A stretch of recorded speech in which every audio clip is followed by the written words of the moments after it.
ढेर याती करबो हम नहीं सहे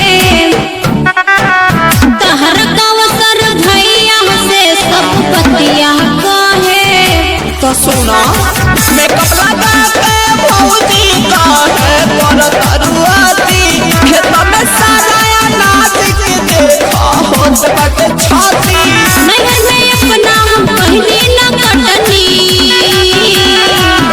लट्टी कोढ़ा बना ली हो चटनी ले लट्टी कोढ़ा बना ली हो चटनी। Kamlesh recording studio Mohammadpur. सारा लोग फरिहानी में जाता तोहरा भौजी कुछ ना बुझाता